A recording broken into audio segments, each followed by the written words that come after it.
आज हमारा इरादा मेन सिटी की तरफ जाने के लिए है और मेन सिटी जो यहाँ है ना, तो अभी हम पहुँच गए हैं अलीपुर, जो कि मेन सिटी में है। और हम जो जगह विज़िट कर रहे हैं, उनके सेल्स दिखाए गए हैं। वो जिस तरह से यहाँ पे रहते थे, वो सब इसमें पूरा अच्छे से डिटेल में दिखाया गया है। यहाँ पे एक छोटा सा रेस्टोरेंट था, जहाँ पे हमने लंच कर लिया था। मैंने खाने में सैंडविच और कॉफ़ी मंगा लिया था। मैं एक एप्पल निकाल के रख गई थी और वापस आने के बाद मैंने इसे काट के खा लिया था। उसके बाद ही मैंने डिनर का प्रिपरेशन किया था, क्योंकि थकने के बाद में अगर कुछ खा लिया जाए ना, तो काम करने के लिए थोड़ी चुस्ती महसूस होती है। Hello everyone, how are you all? I hope आप सब लोग अच्छे होंगे and I am also good. तो आज फिर से एक नया दिन है और मैं निकली हूँ फिर से एक बार कहीं बाहर जाने के लिए। तो आज मैं घूमने जा रही हूँ। और मैं कहाँ घूमने जा रही हूँ, मैं बताती हूँ आपको। आप मेरे वीडियो को पूरा देखिए।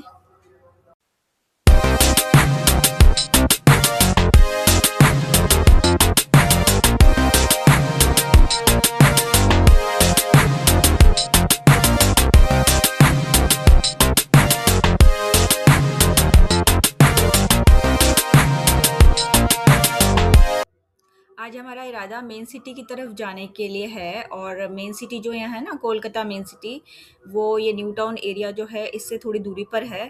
यहाँ से 10-15 किलोमीटर की दूरी पे वो पड़ती है। लेकिन ये जो रास्ता है ना, जो अभी आप विजुअल्स में देख रहे हैं, ये बहुत ही ज़्यादा अच्छा है। और यहाँ पे बड़ी बड़ी बिल्डिंग्स हैं, बीच में होटल्स हैं, जो कि मेन सिटी की तरफ जाने के लिए आते हैं।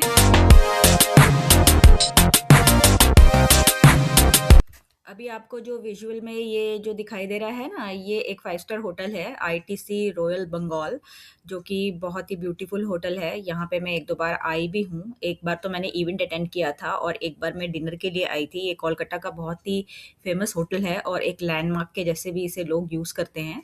ये न्यू टाउन एरिया में ही पड़ता है वैसे तो। कोलकाता का जो ये फुटपाथ का एरिया है ना, और जो ग्रिल्स होती हैं, या फिर आप ये बोल सकते हो डिवाइडर्स होते हैं, उनको ये वाइट और ब्लू के शेड में ये लोग पेंट करते हैं। और ये वाइट और ब्लू का जो शेड है ना, ये जो यहाँ की चीफ मिनिस्टर हैं, ये उनसे रिलेट करता है। उनके ड्रेस जो उनकी साड़ी है, उससे रिलेट करता है, मुझे ऐसा लगता है। और ज़्यादातर यही देखने को आपको मिलेगा। कुछ लोगों का ये भी मानना है कि क्योंकि यहाँ पे गर्मी ज़्यादा रहती है ना, ह्यूमिडिटी की वजह से बहुत ज़्यादा गर्मी लगती है, तो ये वाइट और ब्लू का कॉम्बिनेशन यूज़ करके यहाँ फुटपाथ और ग्रिल बनाए जाते हैं। और जैसा कि यहाँ पे देखा गया है कि जो पुलिस होती है ना, उसका ड्रेस भी वाइट है। और हमारे बाकी देश में जो पुलिस है, उसका ड्रेस का कलर ऑलिव ग्रीन रहता है, खाकी रहता है, लेकिन यहाँ पे ऐसा नहीं है। और उसका रीज़न भी यही है कि ह्यूमिडिटी की वजह से गर्मी बहुत ज़्यादा रहती है। तो वाइट कलर जो है ना, थोड़ा सूदिंग इफ़ेक्ट देता है। तो अभी हम पहुंच गए हैं अलीपुर, जो कि मेन सिटी में है। और हम जो जगह विज़िट कर रहे हैं, वो है अलीपुर का जेल म्यूज़ियम। यहाँ का एक फ़ेमस जेल म्यूज़ियम है, हम यहाँ पर आए हैं। और यहाँ पे जो पुराने हमारे जो फ्रीडम फाइटर्स होते थे ना, उनके बारे में बताया गया है और दिखाया गया है कि वो कैसे रहते थे। ये उनके सारे फ़ोटोग्राफ्स हैं। जैसे कि ये वुमेन फ्रीडम फाइटर्स के फ़ोटोग्राफ्स हैं। और जो मेन थे फ्रीडम फाइटर्स, उनके बारे में बताया गया है, उनके सेल्स दिखाए गए हैं। वो जिस तरह से यहाँ पे रहते थे, वो सब इसमें पूरा अच्छे से डिटेल में दिखाया गया है। ये जो कैदियों के स्टैचू बने हुए हैं ना, ये काफ़ी रियलिस्टिक लग रहे थे। ऐसा लग रहा था जैसे सचमुच कोई इंसान बैठा हुआ है।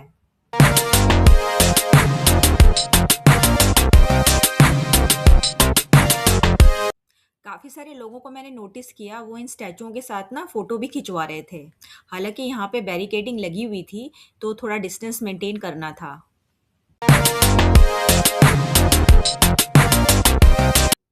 सही बताऊँ तो मुझे ये जगह काफ़ी पसंद आई।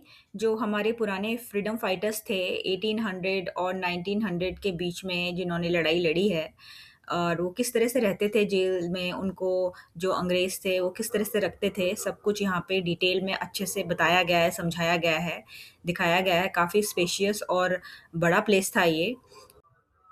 अंग्रेज़ों ने काफ़ी अत्याचार किया था हमारे फ्रीडम फाइटर्स पे, वो सब डिटेल में यहाँ पर दिखा रखा है। और ऐसा लगता है जैसे कि Calcutta one of the cities है जिसने कि ये विटनेस किया है कि किस तरह से कष्ट उठाकर हमारे फ्रीडम फाइटर्स ने हमें आज़ादी दिलाई है। और ये सब यहाँ पे जो आप देख रहे हैं ना सीनरीज़, इन सब में ये फ्रीडम फाइटर्स की पूरी हिस्ट्री लिखी हुई है। इस प्लेस को काफ़ी अच्छा मेंटेन भी किया गया है और साइड में छोटा-सा पार्क भी यहाँ पे बना दिया गया है और ग्रीनरी रखने के लिए। ये जो जगह है यहाँ पे फांसी दी जाती थी।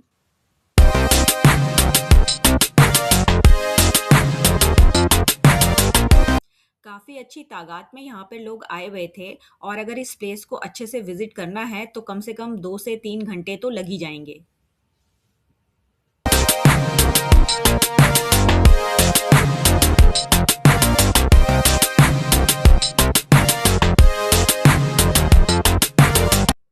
यहाँ पे एक छोटा-सा रेस्टोरेंट था जहाँ पे हमने लंच कर लिया था। मैंने खाने में सैंडविच और कॉफ़ी मँगा लिया था और मेरी बेटी ने नूडल्स मँगाए थे एज़ यूजुअल्स, क्योंकि उसे नूडल्स खाने का शौक है और वो नूडल्स पसंद करती है, तो उसने नूडल्स खाए थे। लंच करने के बाद भी तकरीबन हमने 1 घंटा और यहाँ स्पेंड किया, क्योंकि ये काफ़ी बड़ा एरिया था और हम अभी आधा ही घूम पाए थे और बहुत सारा एरिया बचा हुआ भी था। तो हमने सोचा कि क्यों ना इसे पूरा ही कवर कर लिया जाए। आज का पूरा दिन हमें मिला है, तो हम उसको पूरा अच्छी तरह से यूटिलाइज़ कर लेते हैं।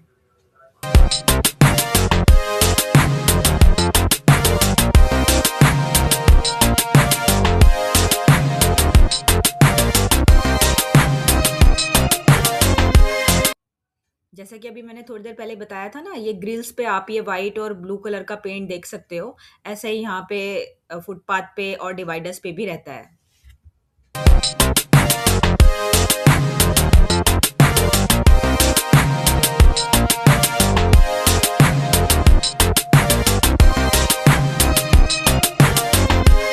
मेन सिटी में वैसे तो बहुत कम आती हूँ, लेकिन जब मैं आती हूँ मेन सिटी में तो मैं पूरा घूम के ही जाती हूँ, क्योंकि पूरा दिन लग जाता है। ये जो मेन सिटी है काफ़ी दूर है हमारे एरिया से, तो आने-जाने में एक तो टाइम लगता है और फिर दूसरा जो हमें डे स्पेंड करना होता है, घूमना होता है, उसमें भी टाइम लगता है, तो पूरा दिन ही निकल जाता है। शाम का टाइम है और मैं घूम के वापस आ चुकी हूँ और मुझे काफ़ी थकान भी हो रही है, काफ़ी थक गया चलते-चलते। और अभी रात का डिनर तो प्रिपेयर करना ही पड़ेगा, क्योंकि दोपहर में तो लंच बाहर कर लिया था, तो रात का खाना तो घर पे ही खाना मैं प्रेफ़र करूँगी।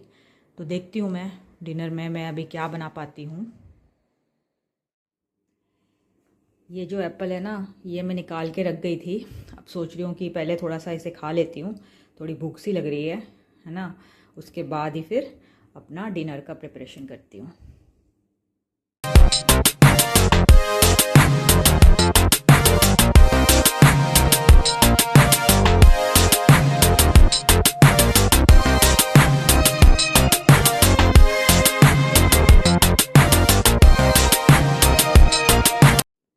तो मैंने डिसाइड किया है कि मैं बनाऊंगी पुलाव।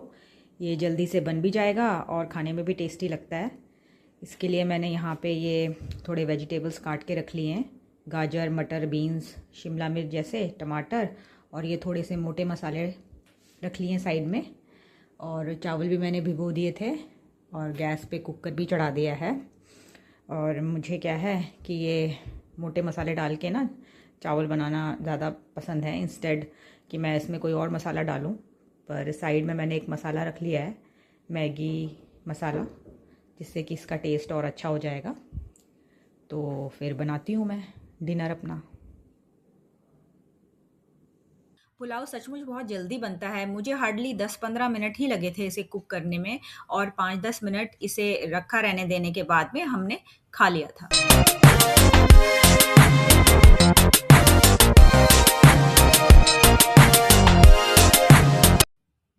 साइड में मैंने एज़ यूजुअल सैलेड भी काट लिया था, खीरा काट लिया था और टमाटर काट लिया था। जब मैंने एप्पल काटा था ना, उसके साथ में सैलेड भी काट ही लिया था।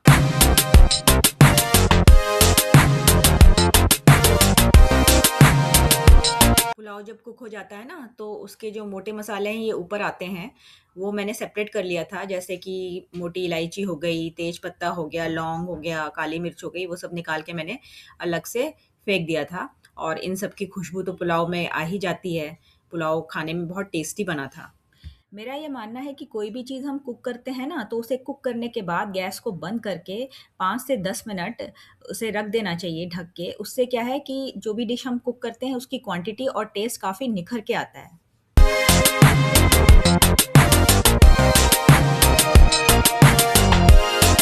तो बस फिर आज के वीडियो में इतना ही। आपसे मिलते हैं अपने एक अगले वीडियो में। तब तक के लिए all of you bye bye, take care. Video पसंद आया हो तो लाइक, शेयर, सब्सक्राइब करें।